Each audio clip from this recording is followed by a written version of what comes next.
আজকে বানালাম দার্জিলিং থেকে আনা স্পেশাল চাপাতি দিয়ে চা।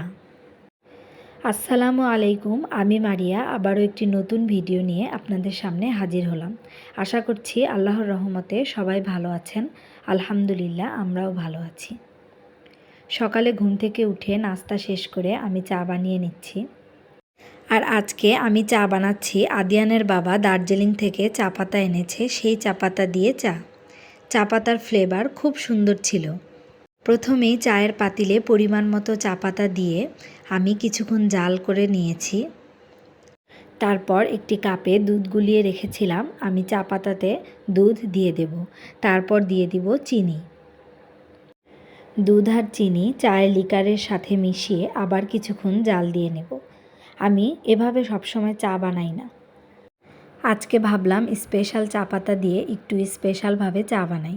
চাটা খেতে কিন্তু অনেক মজা হয়েছিল। ওদিকে চা হতে হতে আমি কিছুটা আঙ্গুর বাচ্চাদের জন্য ভিজিয়ে রাখবো পানিতে, তারপর ধুয়ে বাচ্চাদের খেতে দেব।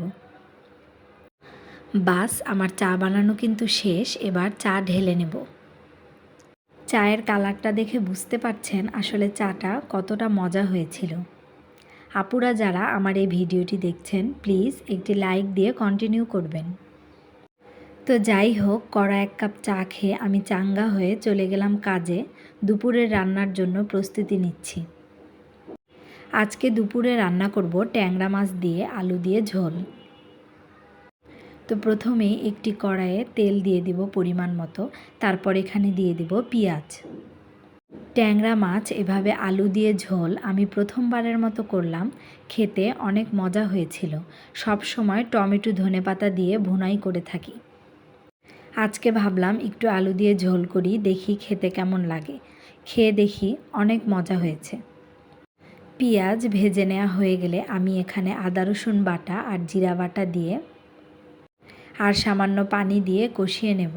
সাথে আরও দিয়ে দেব হলুদের গুঁড়া, মরিচের গুঁড়া, লবণ। সব মশলা দেয়া হয়ে গেলে আমি বেশ কিছুক্ষণ কষিয়ে নেব। মশলা যত ভালোভাবে কষানো যায় রান্না কিন্তু ততই মজা হয়। তাই যেসব রান্না মশলা কষিয়ে রান্না করি, আমি চেষ্টা করি মশলা খুব ভালোভাবে কষিয়ে নিতে। এই তো দেখতেই পাচ্ছেন মশলা কিন্তু খুব ভালোভাবে কষানো হয়ে গিয়েছে। তারপর আমি এখানে দিয়ে দেব আলু। আলু দিয়ে আবারও নেড়ে চেড়ে মশলার সাথে কষিয়ে নেব। সামান্য একটু পানি দিয়ে দিলাম যাতে মশলা পুড়ে না যায়। তারপর ঢেকে দিয়ে আলু মশলার সাথে খুব ভালোভাবে রান্না করে নেব। ছোট মাছের ভিতর আমার সবচেয়ে পছন্দের মাছ হলো ট্যাংরা মাছ। ট্যাংরা মাছ খেতে আমার ভীষণ ভালো লাগে। আর এই যে মশলার সাথে আলু খুব ভালোভাবে কষানো হয়ে গেলে আমি এখানে মাছগুলো দিয়ে দেব। মাছ দিয়ে খুব ভালোভাবে নেড়ে চেড়ে আমি এখানে পরিমাণ মতো পানি দিয়ে দেব। তারপর এখানে দিয়ে দেব টমেটো। এবার মাছ আর টমেটো খুব ভালোভাবে সিদ্ধ করে নিতে হবে। নামানোর আগে দিয়ে দিতে হবে ধনেপাতা আর কাঁচামরিচ। ট্যাংরা মাছের ঝোল একদম রেডি।